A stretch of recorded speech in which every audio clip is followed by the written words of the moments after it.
vós que nos segui constantemente, esteja nesse instante conosco, onde estamos agradecendo mais uma oportunidade de aprendermos. Jesus querido, permita que nós possamos levar de hoje um grande ensinamento, que possamos reconhecer nossas faltas, colaborar com nossos amigos, vizinhos, parentes, né? Com todos que nos rodeiam. Que a caridade esteja no nosso caminho sempre. E que todos estejam conscientes para receber a palestra de hoje. A palestrante de hoje é Amanda Torres. Eu não conhecia, conheci agora, na hora que cheguei aqui. Né, Amanda? Então, ela vai fazer a palestra sobre quem somos. Então, é um tema que puxa da gente, né, a vontade de saber realmente quem somos, porque às vezes a gente nem sabe quem somos. Nem sei por que eu estou aqui, não sei por que eu vim, não sei de onde vim, para onde vou, estou no meio do caminho, estou perdida. Então, eu quero saber quem somos, né, Amanda? Esteja à vontade, o dia é seu, a noite é sua. Muito prazer. Boa noite, pessoal.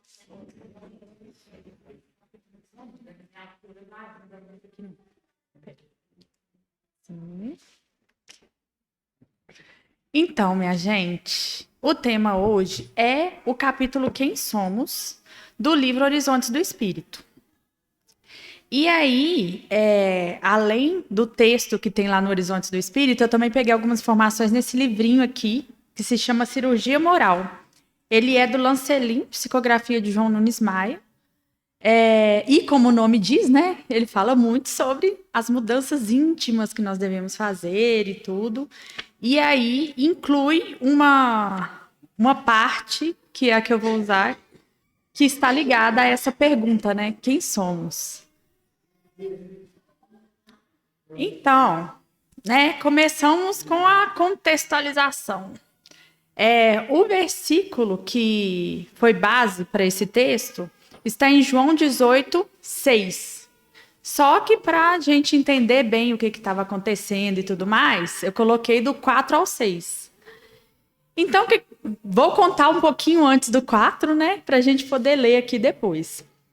Então, nesse momento, estava Jesus, Tiago, João e Pedro lá no jardim. Já tinha acontecido a última ceia, que eles não sabiam que era a última ceia, né? Os discípulos, só Jesus que sabia. E aí eles foram para lá, e aí os discípulos, né? Esses discípulos, eles adormecem por um tempo e tudo mais. E aí, nesse momento, chegam os guardas romanos lá, junto com Judas. E aí, né? Jesus já vê esse pessoal chegando e fala, ó, Jesus, sabendo tudo o que lhe ia acontecer, saiu e lhes perguntou, a quem vocês estão procurando? A Jesus de Nazaré, responderam eles. Sou eu, disse Jesus. E Judas, o traidor, estava com eles. E aí o versículo. Quando Jesus disse, sou eu, eles recuaram e caíram por terra. Então, eles chegam lá, Jesus, né? Desde antes ele já tinha falado que estava para acontecer alguma coisa, que as pessoas iam, né? Que as pessoas não, que uma pessoa iria traí-lo e tudo mais. Então ele já estava pleno ali sabendo. E aí eles chegam lá esperando que fosse um pouco mais difícil achar esse tal desse Jesus de Nazaré, né? Eu acho que normalmente quando vão prender algum criminoso que tem culpa no cartório, digamos assim, ele não fala assim, sou eu. E Jesus fala com uma tal propriedade de que ele era Jesus de Nazaré que os guardas até caíram para trás. Aí, primeiro lá no texto, ele faz alguns comentários sobre o acontecimento, né, de forma geral, e depois a gente vai ter um momento de reflexão sobre esse quem somos. Então ele diz para a gente, ó, o evangelista relata-nos o poder da força magnética desferida pelo verbo do Cristo ao entregar-se pacificamente aos soldados do Império Romano. Então, o que fez com que eles caíssem ali nada mais foi do que a força magnética de Jesus ao afirmar que ele é. Eu sou Jesus de Nazaré. E era uma força magnética tão grande, né? Um poder de amor também, né? Da paz que ele emanava ali quando ele disse isso, que os soldados estremeceram, digamos assim. Agora, para a guarnição, era apenas mais uma diligência corriqueira, né? Os soldados romanos estavam acostumados a prender pessoas praticamente todos os dias. Então, eles já estavam arquitetando ali o plano de ação no caso da fuga desesperada daquele que consideravam criminoso comum. Para os romanos, a maioria dos romanos, eles nem tinham muita notícia, eles ouviam burburinho sobre esse tal desse Jesus, mas eles não tinham essa informação que os judeus tinham, que ele curava daqui, que ele falava lá no monte. Eles não se interessavam, porque para eles esse pessoal judeu era tudo meio doido, né? Que eles adoravam os deuses deles lá e achavam que os judeus não sabiam de nada. Então eles não se preocupavam muito com isso e não estavam muito interessados em Jesus. Óbvio que nós temos, né, a história do centurião e tal, que foi lá e pediu ajuda a Jesus e tudo, mas isso era mais uma exceção do que uma regra. Então esse pessoal foi lá despreocupado, achando que era um bandido qualquer que eles iriam prender. E por isso, talvez eles foram pegos tão desprevenidos na hora que Jesus se portou como ele sempre se portou. Eles não estavam preparados para lidar com a força magnética de Jesus.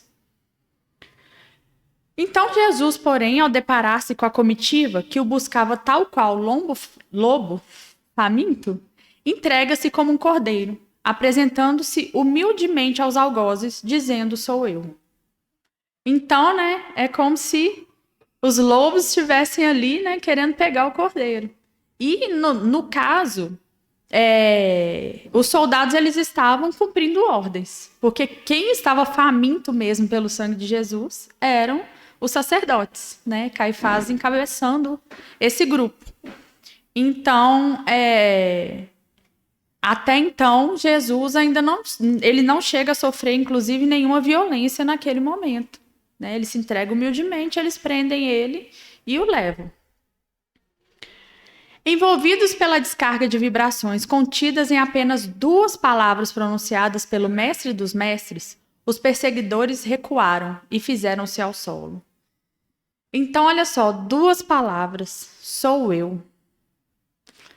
Na verdade, qualquer palavra da boca de Jesus devia ser uma energia descomunal. Provavelmente nós também cairíamos por terra se ele falasse só sou. Sou eu, então, era muita energia para se passar. Então, mais do que o que saiu da boca dele, foi o que saiu de dentro dele, né? Que é a vibração que continha. E é a mesma vibração que disse: eu sou o caminho, a verdade e a vida. É a mesma vibração que falava que quem é bom é o Pai, mas que eu e o Pai somos um. Então, a mesma vibração disse: sou eu. Apresentando-se manso e sereno, proclamando assim a paz ao mundo, deixando a humanidade aturdida o legado maior de dedicação e amor incondicional ao Pai. Estava previsto, né, já pelos profetas, que o Mestre viria e que passaria por essas coisas. Ele falava que fazia a vontade do Pai. Ele sabia que isso tinha que acontecer. Ele tinha poder para desaparecer? Tinha. Ele tinha tanto poder que ele já sabia o que ia acontecer, ele não precisava estar onde ele estava. Então, ele tinha poder para não estar lá, ele tinha poder para não ser visto, ele tinha poder para se libertar, mas o poder maior que ele tinha era de ensinar a todos nós a paz e o amor. Então, ele se entregou pacificamente. E aí, né, logo depois desse momento, tem aquele momento em que Pedro passa a espada na orelha do soldado lá. Jesus vai, acalma Pedro, fala, ó, não vamos agir com violência, e cura a orelha do soldado.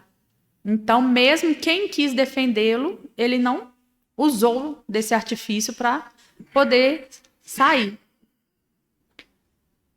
E aí, então, aquele ato iria se tornar, anos depois, a máxima apregoada pelos cristãos, que entregariam as próprias vidas nos circos das perdições mundanas.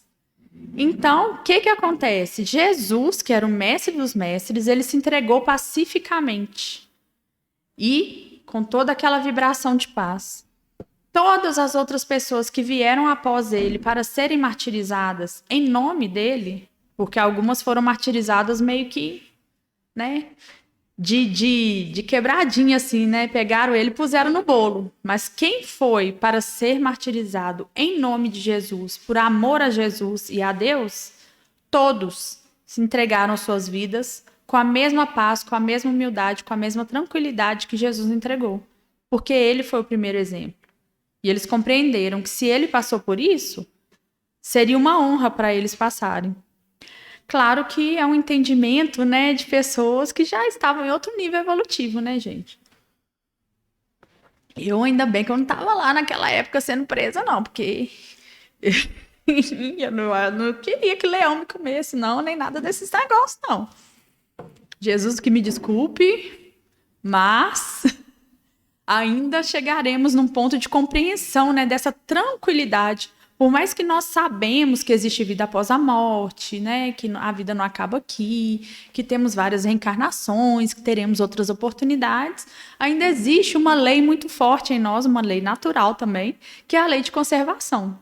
Então, ainda estamos trabalhando ali nesses dois fios tênues, né?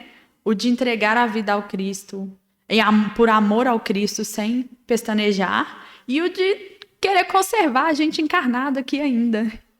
Os mártires, na verdade, os mártires nem tinham mais muito o que fazer, né? Eles já estavam lá no circo, apesar de que muitos deles tiveram a oportunidade de negar o Cristo, e eles não negaram, né? Mas muitos não tiveram essa oportunidade, então restava o quê? Entregar pacificamente. Então, Jesus, portanto, não se negou a testemunhar, não recuou em seu instante decisivo entre os homens, não apelou à justiça do mundo, não reagiu, não solicitou armamento. Hora nenhuma nós vemos nas narrativas que Jesus foi lá conversar com alguém sobre sua situação, né? Vem Pilatos, conversa com Caifás, que conversa com Herodes, com não sei quem, e aí vai lá, tem... Há 2000 anos, vem a Lívia, conversa aqui, o público conversa ali, mas Jesus mesmo não abre a boca para fazer nenhuma defesa em favor dele. Vai lá, vai votar entre ele e Barrabás, não abre a boca para explicar por que ele deveria ter sido escolhido. Ele só foi, porque ele sabia que era a hora do testemunho. Todos nós temos horas de testemunho, e às vezes nós esperneamos muito e dificultamos mais. Também não é porque a gente tem que se entregar, falar, nossa, eu tenho que testemunhar, vou sofrer aqui, sofro. Não. Nós temos que compreender que estamos num momento de testemunho e passar por ele sem desespero. Mas nós podemos, sim, usar de ajuda, né? Nós podemos, sim, devemos pedir amparo dos céus, fazer prece. O que nós não podemos é tentar fugir. E também não devemos nos entregar. Nós devemos passar por ele com a maior tranquilidade possível. Jesus não se alterou em nenhum momento. Óbvio que nós ainda não somos Cristos. Por isso, nossos testemunhos não são tão grandes também como carregar uma cruz até o alto do monte, impassíveis, e morrer abençoando as pessoas. Nossas cruzes são cruzes menores. Mas que nós possamos, né, dentro da proporção, buscar essa tentativa de passar por elas, sabendo que fizemos por merecer de alguma forma. E aí, né, lá no livro fala, né, então, fez o resumão lá. E aí, o que é urgente no dia de hoje, no momento de hoje, nessa encarnação, nesse planeta? O que é urgente é examinarmos as nossas condutas ante as interpelações do mundo. O que isso quer dizer? Eu tenho que saber quando alguém vem me perguntar quem você é. Igual chegaram lá, estou procurando Jesus de Nazaré. Quem é? Eu sou. Então chega e fala, estou procurando a Amanda, que faz isso, isso e isso. Quem que é? Eu sou. Agora, o isso, isso e isso que é o negócio, né? É a Amanda que faz a maior bagunça no meio da rua ou a Amanda que estuda o espiritismo? Eu posso ser qualquer uma das duas. Basta eu escolher quais ações, qual vivência que eu vou ter. Algumas das vezes, alguns de nós somos os dois.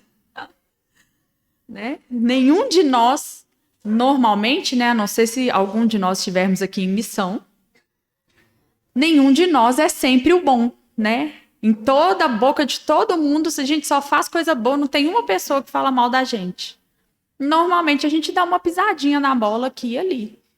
Mas aí nós temos que saber como está sendo minha conduta. Eu estou dando mais razões para falarem bem ou mal? Porque, por mais que a maledicência não é um atributo desejável nas pessoas, se eu não dou motivos para maledicência, ela fica mais difícil de acontecer, né? Então, eu não sou responsável pelo que os outros falam de mim, mas eu sou responsável pela minha ação que gera o que os outros falam de mim.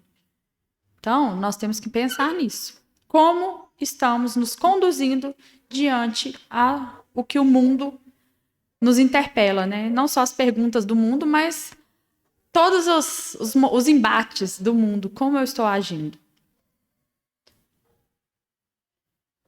E aí ele ainda fala o seguinte, que temos que fazer isso interrogando-nos acerca de nossas posturas e da maneira através da qual nos apresentamos e testemunhamos sobre o Senhor a quem servimos, a fim de que assim possamos responder à simples, mas profunda indagação. Quem somos? Então, olha só, né? Parece muito fácil. A Amanda que faz isso, isso e isso, sou eu. Não é tão simples assim. Né? Quem somos é muito mais profundo do que um nome, um sobrenome, uma casa espírita. Eu sou a Amanda que frequenta o Luzes da Luz. Amanda Torres que frequenta o Luzes da Luz. Amanda Torres, filha da Cláudia e do João. Eu não sou só isso. Nenhum de nós é só isso. Nós somos muito mais. Por isso, essa pergunta, né? Para a gente conseguir responder essa simples, mas profunda pergunta. Quem eu sou? Aí ele fala, apresentarmos e testemunharmos sobre o Senhor a quem servimos. Aí a gente volta lá naquela fala, que não se pode servir a Deus e a Mamon. Então, que Senhor que eu sirvo? Porque falar que eu sirvo ao Senhor, que eu sirvo a Jesus, que eu sirvo a Deus, não é a mesma coisa do que servir. Né? Servir não está na fala, servir está na ação.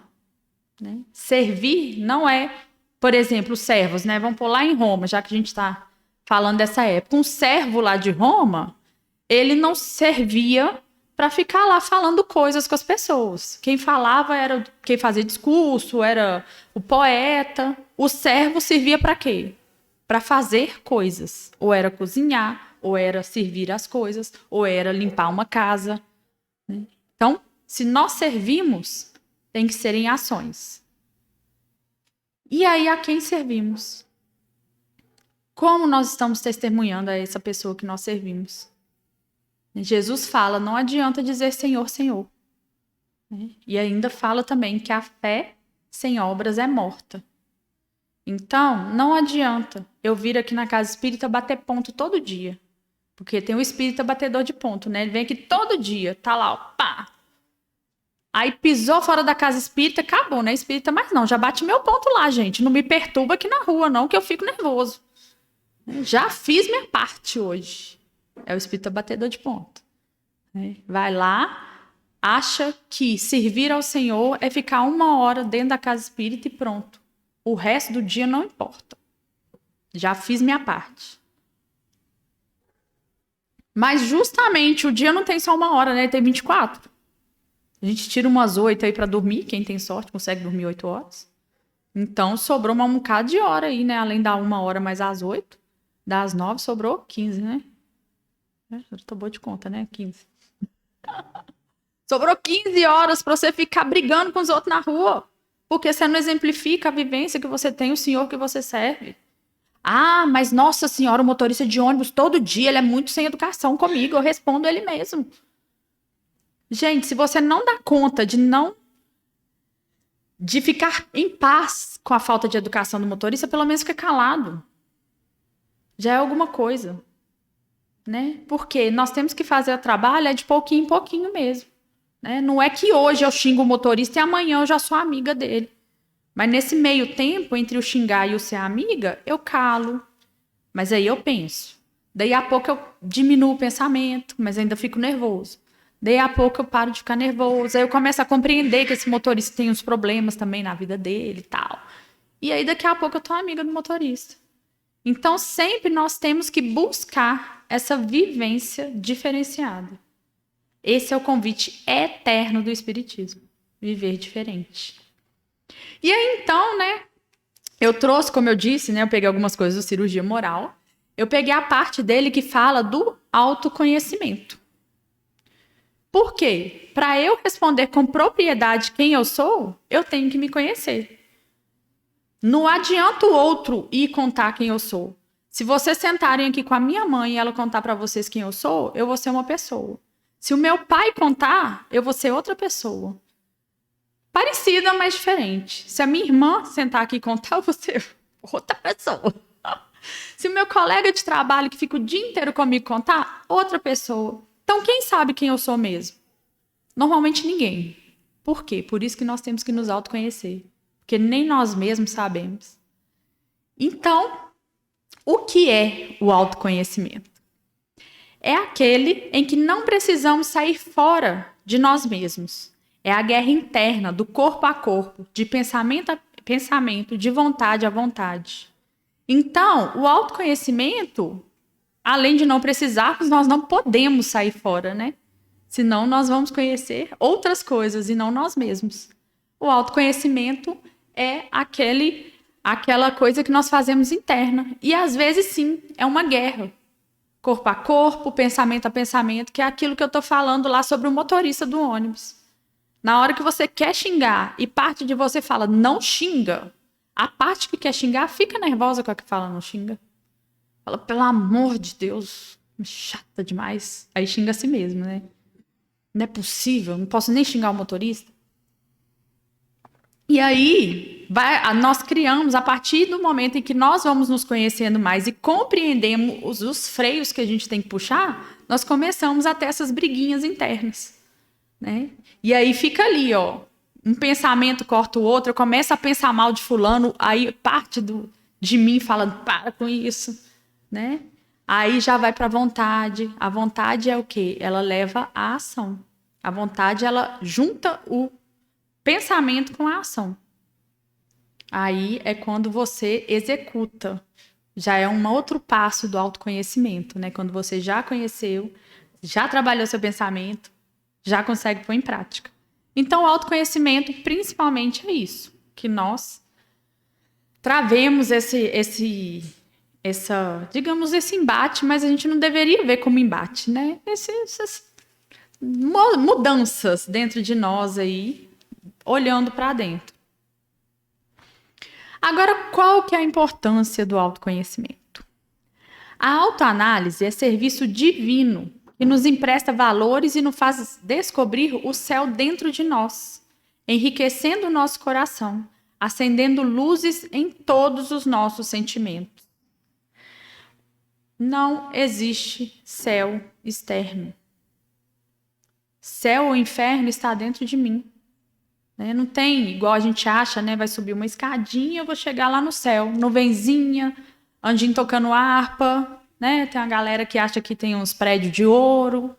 Não tem esse lugar. Quando nós vamos ler em alguns lugares sobre cidades espirituais, né? Nosso lar, por exemplo, e outras, né? Na verdade, tem um livro sobre Novos Horizontes que até explica um pouco mais.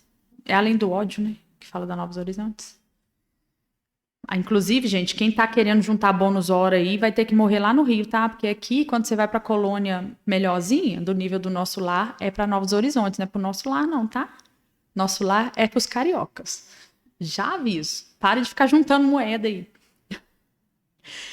Então, aí quando a gente escuta ou lê sobre essas cidades espirituais, nós percebemos que elas são formadas por pensamento.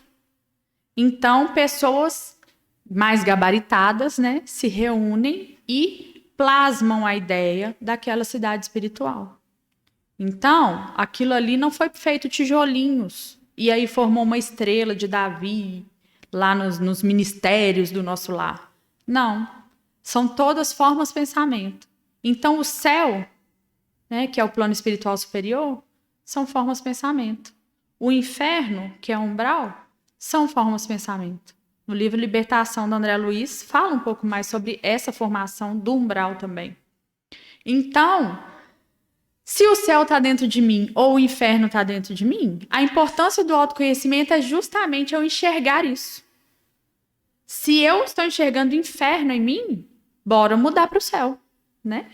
Eu acho que a maioria de nós está querendo é o céu, né? O céu.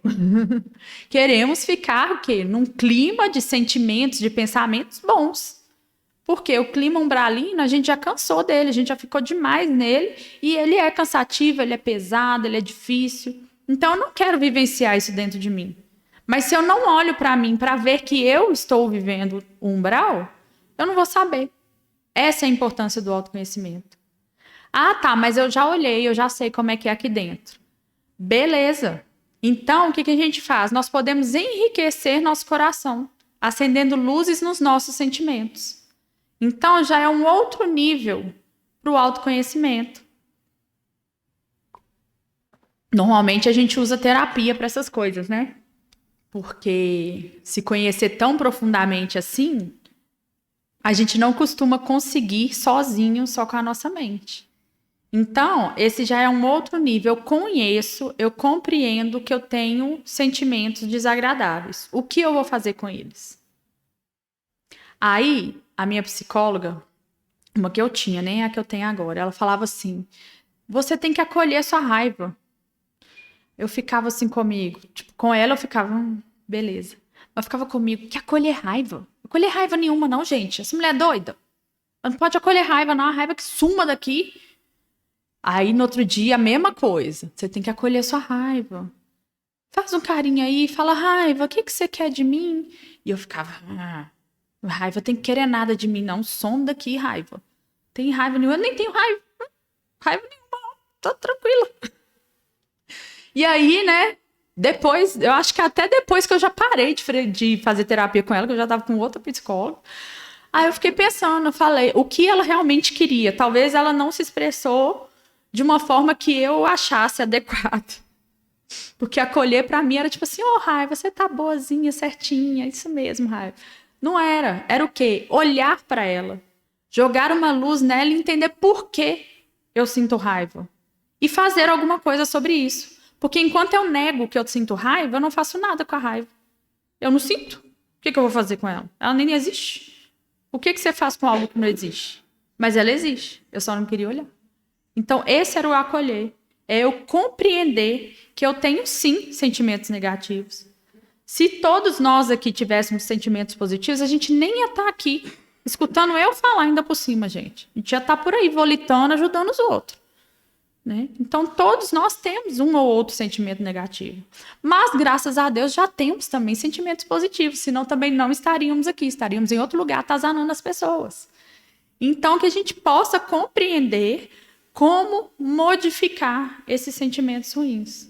Para isso, nós precisamos acender luzes nesses sentimentos. E aí, ele passa a se transformar. Tem um livro que se chama Pedagogia da Virtude. Eu esqueci o autor, tem muito tempo que eu li ele.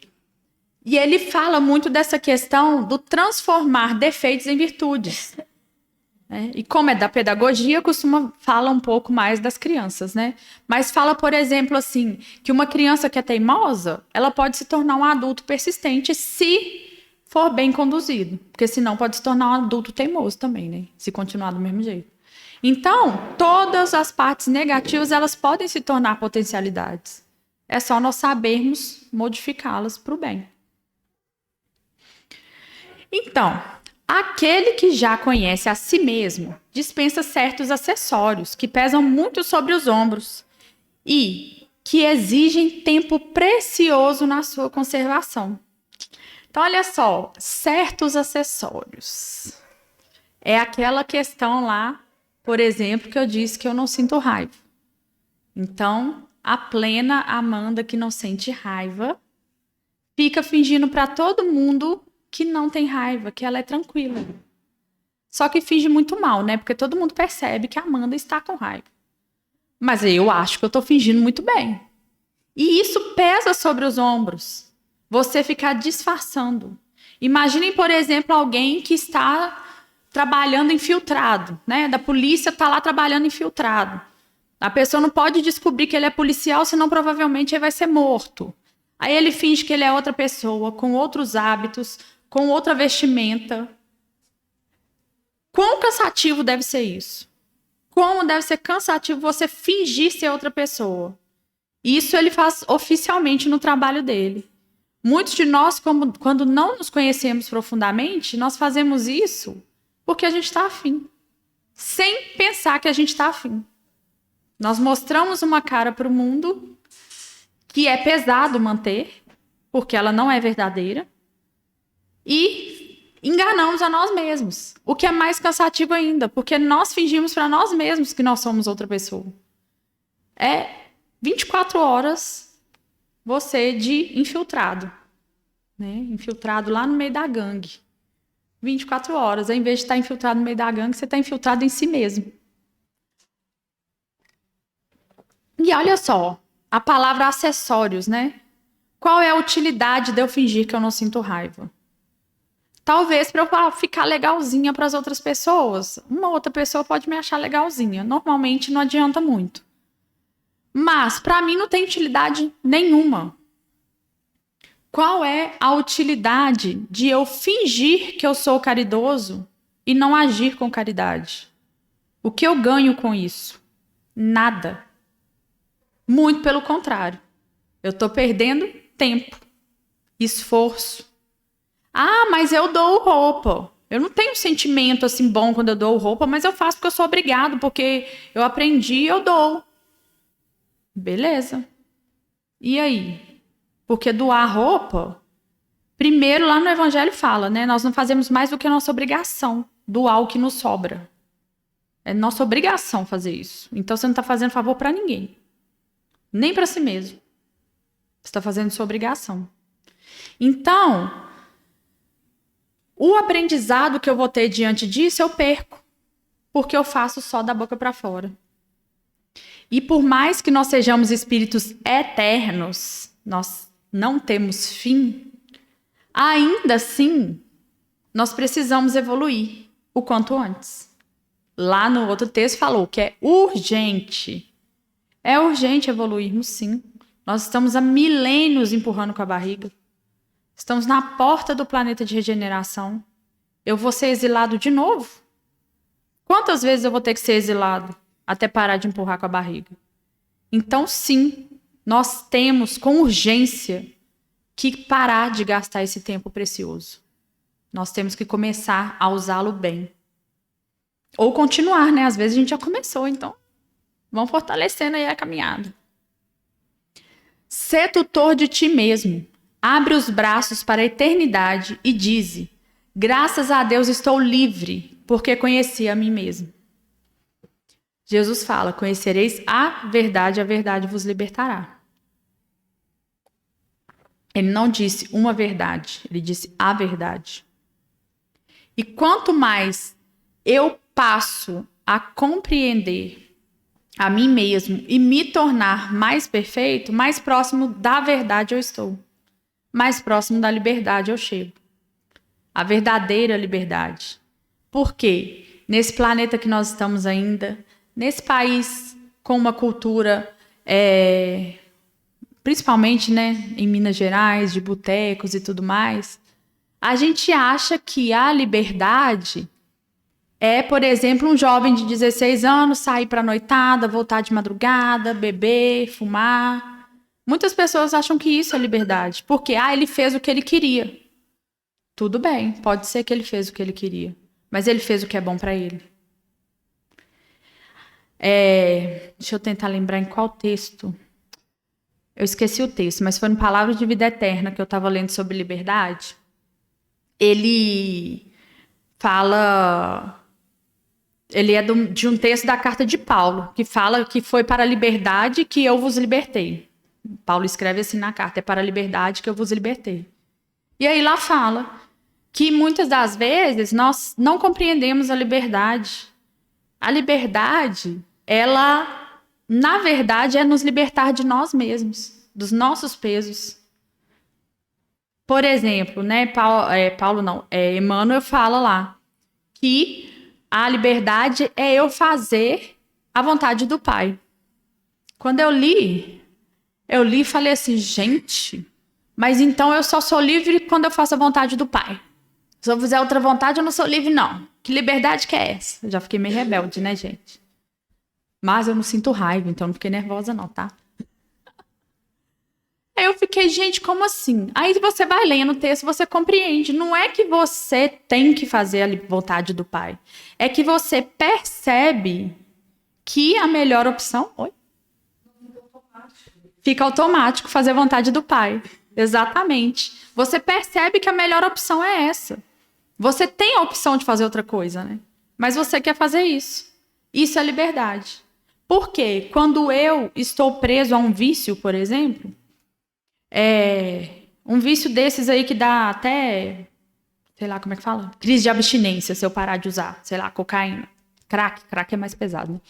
Então, um vício é um vício que você não fala assim, amanhã eu parei de usar e pronto, vive pleno. Você passa mal, você tem que ter uma ajuda ali, muitas vezes tem que ir para uma clínica, tomar os remédios, umas coisas assim.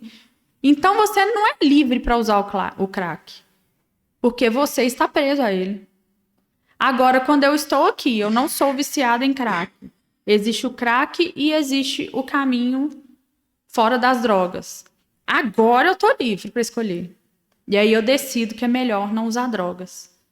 Então eu continuo livre para escolher. Amanhã está lá de novo. Todos os dias nós acordamos e nós temos à nossa disposição todos os tipos de drogas, lícitas e ilícitas. Todos os dias nós temos a liberdade de escolher. E como nós escolhemos não nos prendermos a isso eu estou dando um exemplo mais básico que é mais fácil da gente entender, tá, gente? Mas tem todos os vícios mentais, sentimentais e tudo mais. Quando eu escolho não me prender ao vício e sim escolher o caminho de Deus, eu me ponho livre para amanhã fazer a mesma escolha novamente ou não. Então é isso, olha só. Eu estou livre por quê? Porque eu compreendo as minhas escolhas. E eu compreendo qual escolha é melhor para mim. Essa é a importância do autoconhecimento. Então, Amanda, e agora? O que eu faço? Como fazer? Lancelin nos diz. Observa a vida que levas, para não alimentares ilusões, nem fortificares mentiras. Lembra que eu falei que eu não sinto raiva? Eu não observava a vida que eu levava, né? Porque se eu observasse, eu perceberia que algumas reações minhas não eram de alguém que não está com raiva. Não é que eu brigava com os outros na rua, não, tá, gente? É reações internas, porque eu disfarçava bem. Então, nós temos que observar os pequenos detalhes. Porque se eu brigasse com alguém na rua, ia ser muito fácil de todos nós percebermos que eu senti raiva. Mas quando eu guardo dentro de mim, só eu vou saber. E se eu não observo, é muito fácil eu olhar para fora, né?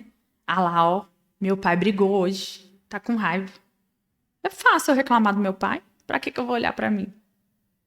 Né? Olhar para fora é muito mais fácil. Então, que a gente consiga perceber cada pequeno detalhe. Uma vez, quando eu descobri, né, que eu sentia raiva mesmo, porque eu não sentia mesmo, gente. Foi quando ela falou assim, Na época eu namorava e meu namorado, ele era difícil.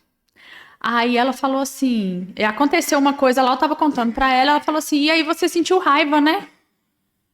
Aí eu parei, pensei, aí eu consegui olhar esse detalhe aqui da vida. Eu falei, mas eu tô sempre com raiva. Eu não senti raiva, eu tava sempre com raiva. E ela falando pra eu abraçar a raiva que eu não sentia. Não tinha raiva nenhuma. É o quê? Essa dificuldade de aceitarmos o que tem dentro de nós. Principalmente a doutrina espírita, né, que nos convida à evolução, à perfeição. Não sei vocês, mas eu, pelo menos, sou uma pessoa ansiosa, então eu quero ser perfeita logo. Então, né, meia perfeição não tá bom. Aí aquela cobrança, né, eu tenho que melhorar, melhorar, melhorar, melhorar. Então a gente só quer olhar para os passos que a gente está dando. E aí a gente vai deixando aquele monte de pedrinhas no caminho e tropeça, tropeça, tropeça e não vê a pedrinha. Então essa é o primeiro passo, não alimentar essas ilusões. Não alimentar a ilusão de que eu vou ser perfeito nessa vida. Eu não vou. Se você fosse ser perfeito nessa vida, você não estava nesse planeta. Se você tá nesse planeta e for ser perfeito nessa vida, você não ia estar aqui. Você ia estar, sei lá, Madre Teresa de Calcutá, uns negócios assim, ajudando a galera lá. Né? Porque quem já está à beira de ser perfeito, tem que trabalhar muito aqui nesse planeta. Então, não é o caso. Se tiver alguém aqui, gente, me conta que eu quero fazer amizade com você, tá? Adiciona no Instagram. Então, nós não temos que ter ilusão que nós vamos ser perfeitos nessa vida. Aí, o que eu faço, então, quando eu tiro essa ilusão de mim? Eu compreendo que eu tenho uma caminhada a fazer. E aí, eu compreendo que eu tenho que fazer aos pouquinhos. Eu não vou me tornar Chico Xavier. Hoje, acordei amanhã, sou Chico Xavier. Não vou. Não vou ser Jesus. Não vou ser Maria. Não vou. Então, o que eu vou fazer? Vou ser o Zé da esquina ali que dá bom dia para todo mundo. Né? Que tá sempre com a carinha boa. Não, eu gosto tanto de passar perto do Zé da esquina, que ele tá sempre de bom humor. Ah, então agora eu vou ser a pessoa de bom humor. Isso a gente consegue fazer em uma vida. Passar a ser a pessoa de bom humor. E aí a gente tira as ilusões de grandeza, porque para mim, querermos ser perfeitos em uma vida, nesse ponto em que nós estamos, é uma ilusão de grandeza. E nós passamos a compreender o que nós somos realmente capazes de fazer. E essas mentiras também que a gente não pode fortificar, né? A gente já fez isso muito, viu, gente? Alguma vez já pensaste na tua conduta, no que tange ao teu dever ante a sociedade? Ele lança umas perguntas para a gente poder pensar justamente nesse aqui, ó, nessa vida que nós levamos. Como que eu vou observar? Eu já pensei como que eu ajo diante do meu dever ante a sociedade? Aí começa, qual é o meu dever ante a sociedade? Né? Aí muitos de nós pensamos que o nosso dever ante a sociedade é ajudar os pobres, né? Os pobres e os estopeados, os famintos, os solitários. Não. Meu dever ante a sociedade, na maioria das vezes, é o dever que eu tenho lá no meu trabalho remunerado. Porque normalmente a gente acha que o trabalho espírita e o trabalho que a gente ganha salário são coisas diferentes, né? O trabalho espírita é quando eu bato ponto aqui na casa espírita. Aí eu bato ponto lá no meu trabalho, é outra coisa, não pode misturar. Porque não pode servir a Deus é mamon, não é mesmo? Mas não, normalmente o nosso trabalho remunerado é onde a gente passa a maior parte do nosso dia. Não sei vocês, mas eu passo. Eu fico 9 horas lá, ainda pego um ônibus, eu fico 12 horas fora de casa por conta de trabalho. Então, se eu estou esse tempo todo lá, o meu dever é na 1 hora que eu estou na casa espírita? Não é. É, também, tá? Não é que não é. É também.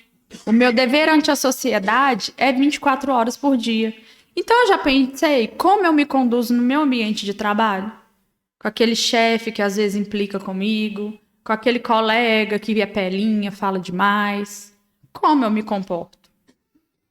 Isso vai ajudar a olhar para mim.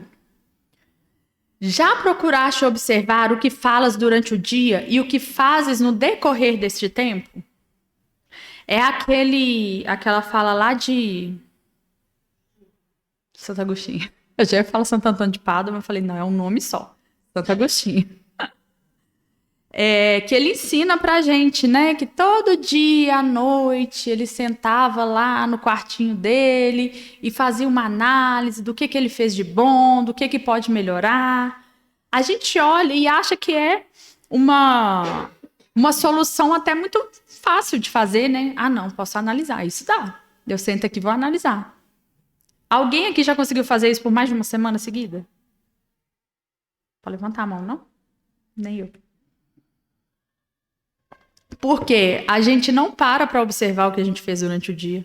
Então, na hora que eu chego à noite, além de eu nem mal saber o que eu andei fazendo durante o dia, eu tô querendo dormir. Tô nem aí pro que eu tenho para melhorar. Deixa para melhorar amanhã. Cada dia que cuide do seu mal, não é? Que Jesus falou, então que o mal que se cuide para lá. Tem nada a ver com isso. Então, mais um convite do Lancelin, que o Santo Agostinho já nos ensinou. Observar o que eu falo durante o dia. Ai, Amanda, mas eu não chego em casa, eu não tenho paciência para isso, não. Beleza. Lancelin tá falando durante o dia. Ele não fala senta de noite e faz isso. Então, consigo observar às 15 horas que eu tô acordado? Provavelmente não. Mas eu posso começar a observar durante meia hora. Eu já ia falar uma hora, mas vou ser mais tranquilo. Meia hora. Meia hora do meu dia, eu tô atento. E é um exercício diário. Daí a pouco 1 hora, 2 horas. E aí um dia nós vamos conseguir fazer. Santo Agostinho conseguia fazer, não era à toa, né? Que ele é santo. Então, já era um negócio aí que ele estava trabalhando há muito tempo para chegar no nível que ele estava. Nós chegaremos lá também, começando de passo a passo. Mas observemos o que nós fazemos no decorrer do nosso dia. Já analisastes todos os dias se respeitas os direitos alheios pelos pensamentos, palavras e ações? A ação a gente costuma respeitar porque senão a gente vai preso, né? Então a gente gosta de não ser preso e a gente evita, né? Nós respeitamos o direito alheio. Apesar de que tem umas ações aí que a gente pode fazer e não vai preso. Então já dificulta mais a gente respeitar. Agora, mais ainda, o mais difícil, pensamentos. Por quê? O pensamento só eu que estou ouvindo. Só de encarnado só tem eu. Desencarnado aí já é outra conversa. Mas então, ó, quem tá aqui não sabe o que eu tô pensando. Aí é que o jacaré abraça, né? Porque aí eu desrespeito os direitos alheios, eu penso mal do outro.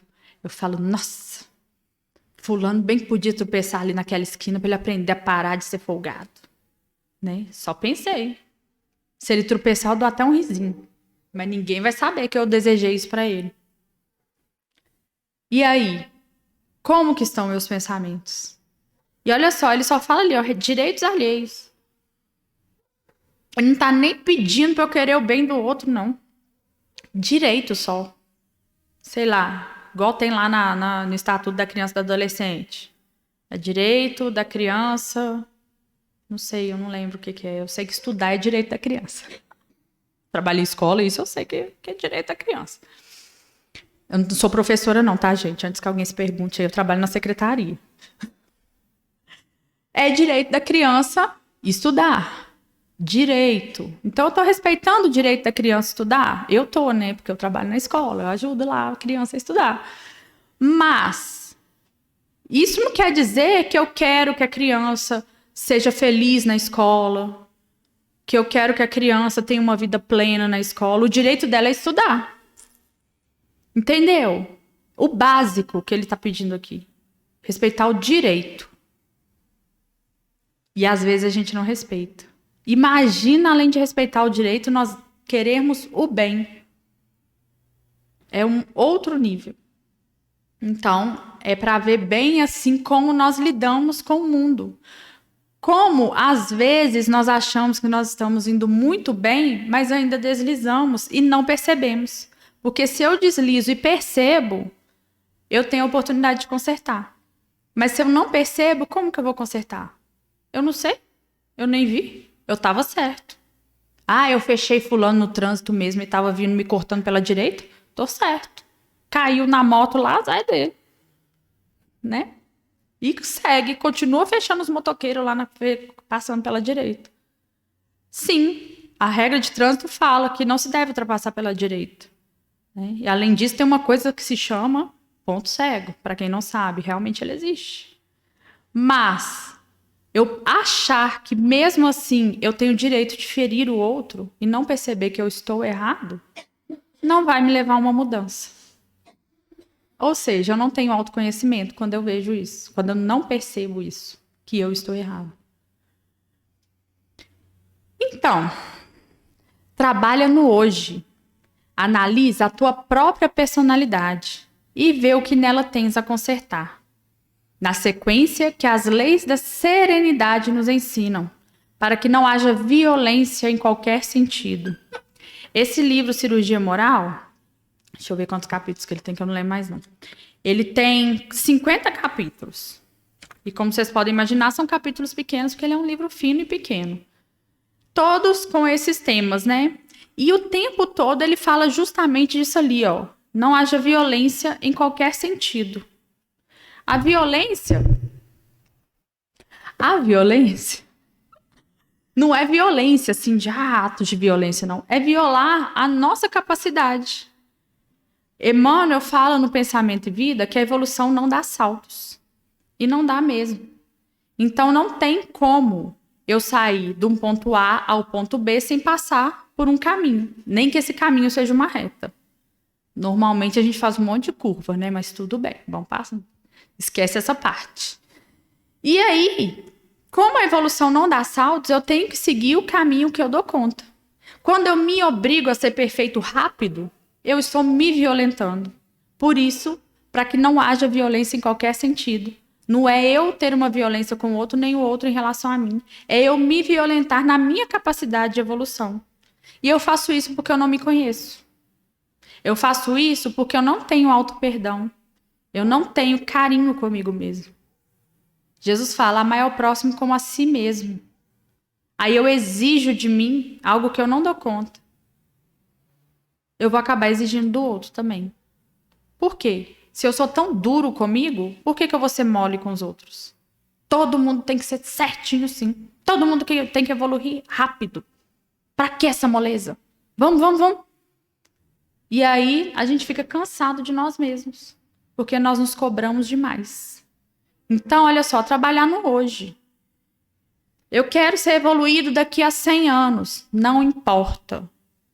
Daqui a 100 anos, talvez você nem reencarnou, né? Mas não importa. O que importa é hoje. Eu quero ser evoluído. Aliás, né, nós vamos ser evoluídos. Mas não perfeitos. Daqui a 100 anos, eu quero já ser um espírito ditoso, um espírito puro. Não sei se você vai ser ou não. Mas hoje, eu posso trabalhar para isso. Eu não posso trabalhar para ser puro, mas eu posso trabalhar para ser melhor do que eu era ontem. Então, esse é o caminho, né? Analisar até que ponto eu consigo alcançar. Eu falo muito de uma dica que eu adotei e que eu acho que tem sido boa. Normalmente a gente fala assim, penso o que Jesus faria nessa situação. Né? Jesus ia perdoar, Jesus ia amar, Jesus ia abraçar, Jesus ia fazer um monte de coisa boa, porque ele é Jesus. Você fala, gente, pelo amor de Deus, o Jesus ia até perdoar mesmo, mas eu não estou dando conta. Socorro. Aí o que eu tenho feito? Buscado pessoas mais atingíveis, digamos assim, né? Metas mais atingíveis. Eu não vou ser Jesus tão rápido assim. Mas aí, igual eu falei do Zé da esquina, que é bem-humorado, eu posso atingir ele. Eu posso passar a ser como ele, né? Com certeza que na casa, como em todas as casas espíritas, tem alguém que quando eu falo agora assim, eu vou me espelhar em fulano, daqui do Lares Unidos. Com certeza na cabeça de cada um de vocês tem alguém que é uma referência. Que é uma referência próxima de vocês. Que não é impossível de alcançar. Aí beleza, cheguei no fulano, aí eu já posso começar por um mais difícil. E aí eu vou ampliando a meta. Até chegarmos em Jesus. Devagar e sempre. O negócio é que nós não podemos parar. Eu não lembro onde que eu ouvi isso pela primeira vez, mas eu sei que colegas minhas falam que o ótimo é inimigo do bom. Eu acho que eu vi num filme. Ou seja, você fica buscando fazer algo de forma ótima e aí você não faz nem o bom nem o ótimo. Você não faz nada. Você fica paralisado. Você quer ser igual a Jesus e você não é. Então você não é nem igual a Jesus nem igual ao Zé da Esquina. Você é uma pessoa frustrada, uma pessoa que se cobra, uma pessoa que não se ama. Porque você não estabelece metas realistas para você. Por quê? Porque você acha que você dá conta demais. Porque você se acha muito ruim. Porque você não se olha. Você não se compreende. Então, os instintos inferiores são animais que devem ser domesticados, usando-se todos os meios possíveis e dignos, transformando-os em instrumentos de trabalho e de paz. Então, beleza, fui lá, observei o que está acontecendo, como que eu sou, como é minha personalidade, o que eu dou conta de fazer, o que eu não dou. Percebo que eu tenho instintos inferiores. Sou um espírito mediano. O que é que eu faço? Eu tenho que domesticar esses instintos. A virtude nada mais é do que o instinto que evoluiu. O amor, ele começa lá com o instinto de conservação, o instinto que nos leva a procriar. Né? Os animais, eles não amam um ao outro e vão lá e cruzam e têm filhotinhos. Eles têm um instinto... Eu tô difícil com esse microfone. Eles têm um instinto ali de perpetuar a espécie. Então, quando nós chegamos como humanos e amamos um outro humano e nos casamos com ele, por exemplo, é justamente uma evolução desse instinto. Tem vários outros instintos, esse é um dos exemplos.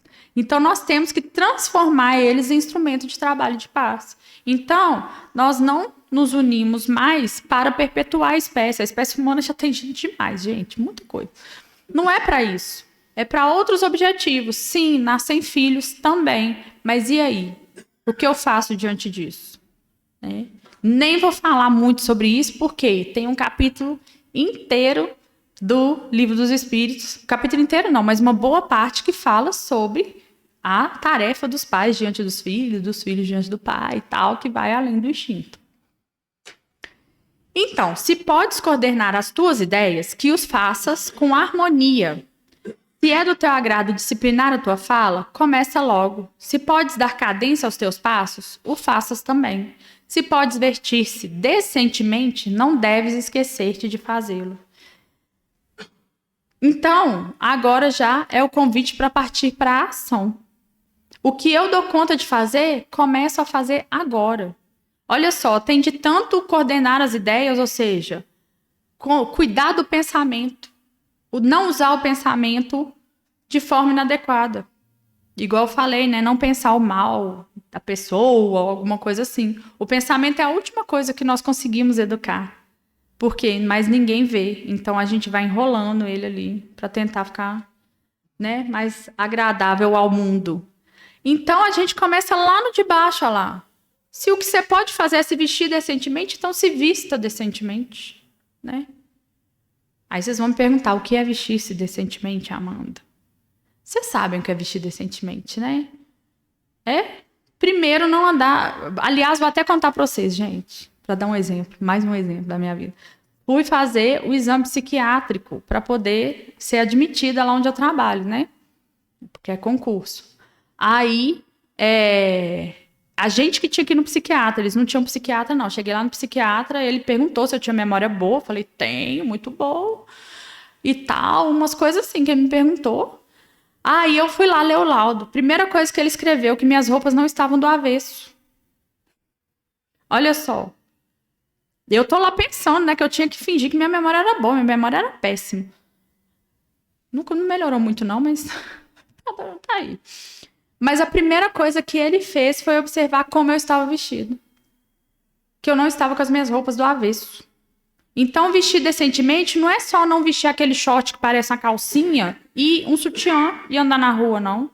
Até vestir a roupa do lado certo é uma forma de me vestir decentemente. O psiquiatra olhou isso. E eu nunca ia imaginar, ainda bem que eu tava com a roupa do lado certo, né? Que às vezes a gente sai de manhã meio invertido, né? Então, ganha o teu tempo servindo e não exigindo, amando e não pedindo amor, trabalhando e não explorando o trabalho alheio, abençoando e não pedindo bênçãos, sem que haja o teu esforço na aquisição da tua paz. Então, olha só. Na verdade, ele não está falando que a gente não pode esperar amor, bênçãos e tudo mais. Ele fala que o quê? Eu não adianta eu esperar isso sem me esforçar. Então, se eu tenho que me esforçar para receber amor, né, bênçãos e tudo mais, se eu tenho que me esforçar, então vou lá, né? Servir sem exigir, amar sem pedir, trabalhar sem querer explorar o dos outros. Por quê? Porque vem naturalmente. Sempre vem. O problema é o seguinte, mais uma vez, a palavra do planeta no momento, ansiedade. Eu quero trabalhar aqui hoje e amanhã já receber meu salário. Quero receber mês que vem, não. Eu sou diarista agora, quero receber salário por dia, quero receber por mês, não.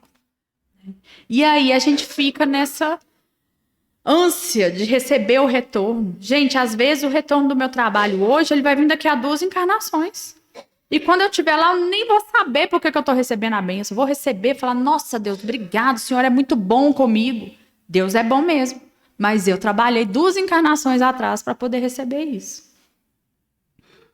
E por fim, gente, lembremos, somente a autoeducação nos dá consciência do que deve ser feito para a nossa paz interior, saúde e mesmo compreensão. Então, que nós possamos olhar para nós com o carinho necessário para nós nos enxergarmos. Porque quando eu quero conhecer o outro, eu devo olhar para ele com atenção. Então, que eu olhe para mim com carinho e atenção. E eduque com amor, com carinho, para poder eu conseguir essa paz interior, a saúde e a compreensão. É isso, minha gente. Alguém quer falar alguma coisa? Não, talvez, já está na hora também, né? O cirurgia moral? Oi. Obrigada. Eu volto em setembro, né? Setembro, outubro? Eu volto mais uma vez aí no próximo semestre. Não, menina, isso aí na verdade tem que falar todo dia, né? Não, dá o play ali e fica, ó. Então, Pode falar. muito obrigada. Eu que agradeço. Que você leve essa palavra assim, dessa maneira, para todos os lugares que estão necessitando de ouvir tudo isso que você passou aqui. Obrigada. E que nós possamos, essa última fala dela, né, que a gente possa guardar para a gente mesmo, né, transformar o nosso pensamento e aceitar aquilo que precisa ser aceito. Porque se não aceitarmos, nada feito. Né? A gente não vai chegar a lugar nenhum. Mas muito obrigada. Eu que agradeço. Qual que é a casa que você frequenta? Eu queria perguntar antes. Eu frequentava a Sociedade Espírita Maria Nunes e agora eu frequento o Centro Espírita Cristão Luzes da Luz. Muito bem. Então, agora vamos... Nós te agradecemos muito.